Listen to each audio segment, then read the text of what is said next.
오늘 우리가 읽은 에스겔 22장의 말씀은 하나님의 임재를 상징하는 그 성전이 있는 그 예루살렘이 거룩한 도성임에도 불구하고 심판으로 멸망할 수밖에 없는 그 이유에 대해서 구체적으로 설명하고 있는 내용입니다. 오늘 본문에서는 예루살렘에서 살고 있는 유다 백성이 종교적으로 또한 윤리적으로 또한 사회적으로 삶의 모든 영역을 포괄하는 그 총체적인 죄를 짓고 있다라고 이야기를 하고 있습니다.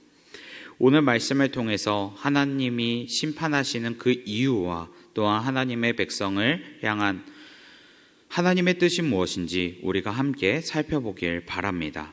그렇다면 하나님이 이 땅에 심판할 수밖에 없었던 그 이유는 무엇일까요? 24절의 말씀을 함께 읽어보도록 하겠습니다. 시작. 인자야, 너는 그에게 이르기를 너는 정결함을 얻지 못한 땅이요 진노의 날에 비를 얻지 못한 땅이로다 하라. 하나님은 하나님의 성전이 있는 그 예루살렘 땅이 이제는 정결한 땅이 아니다라고 24절에 이야기하고 있습니다. 그리고 이제 정결한 땅이 아닌 진노를 받을 땅이다라고 말합니다. 그러면서 25절부터 29절까지 그 이유에 대해서 계속적으로 나열하고 있습니다. 그 나열한 내용을 조금 풀어서 이야기하면 이러한 내용입니다. 왕과 왕족들은 하나님의 백성을 잘 다스리고 노력해야 했지만 그들은 하나님의 백성을 잘 다스리는 것이 아니라 살인하고 약탈하고 파괴를 일삼는 폭정을 했다라고 말합니다. 그리고 또한 제사장들은 하나님이 주신 언약을 지키며 주의 성소를 정결하게 해야 했지만 그들은 하나님의 언약을 무시하고 또한 하나님의 성전을 더럽혔다라고 말합니다. 또한 고관들은 불이한 이익을 탐내며 힘과 권력을 남용하는 모습을 나타냅니다. 그리고 선지자들은 백성들이 잘못했을 때 그 죄를 지적하고 또한 그 회개의 길에 대해서 그들에게 올바른 길로 알려줘야 했지만 오히려 그들은 그들의 죄를 못 본 척 덮어갔고 또한 거짓된 복음을 말하면서 그 거짓된 복음이 하나님의 말씀인 것처럼 백성들을 속였다라고 합니다. 그리고 또한 백성들은 사회적인 약자들에게 협박과 강도의 짓을 했다라고 말하며 하나님께서 이 땅의 죄들을 계속적으로 나열하고 있습니다. 바로 하나님이 임재해야 하는 그 예루살렘 그 땅에 백성들은 죄를 짓고 거룩하게 살아가지 못하고 있었다라는 것입니다. 바로 이 땅의 죄 때문에 이 땅이 멸할 수밖에 없는 이유에 대해서 말하고 있습니다. 그래서 하나님은 18절에 이 모든 죄악 때문에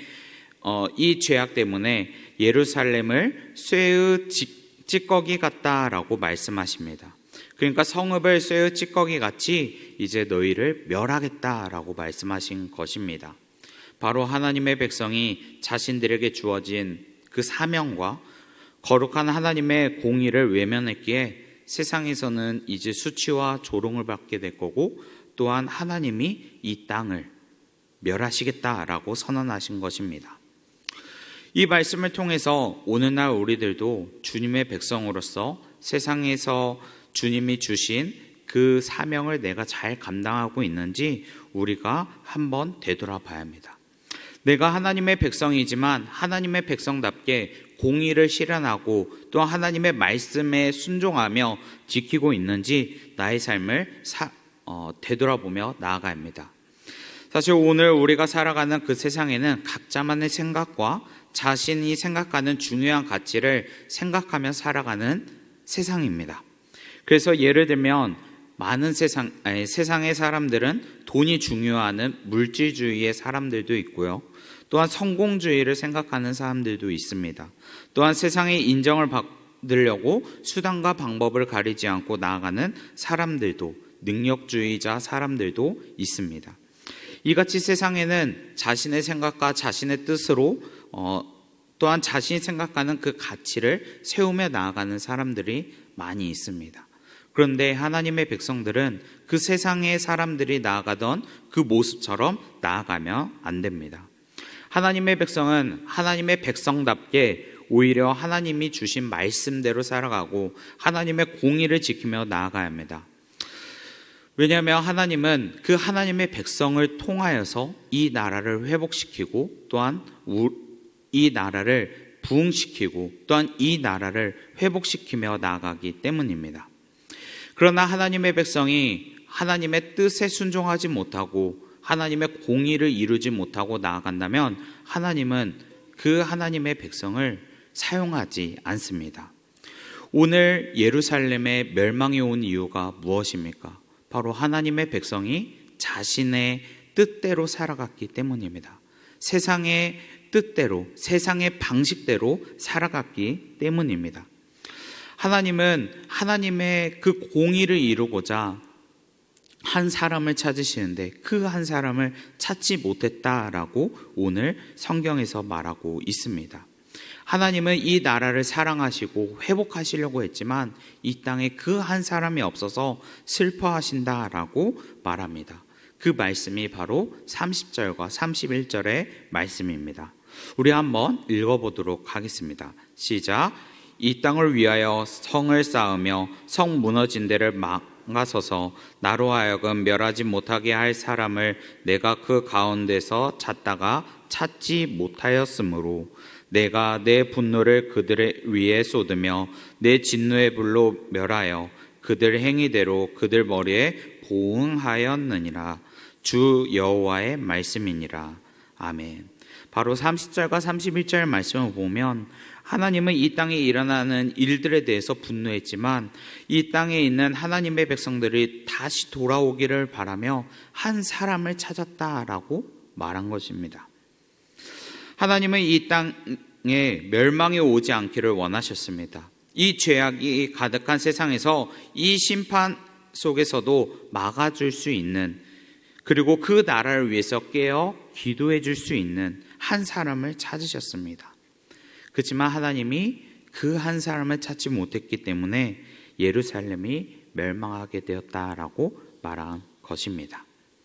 오늘날 우리는 이 나라를 걱정을 많이 하고 또한 이 나라가 회복되길 기도하는 그 한 사람을 찾으시는데 그 한 사람이 여러분이 되길 바랍니다.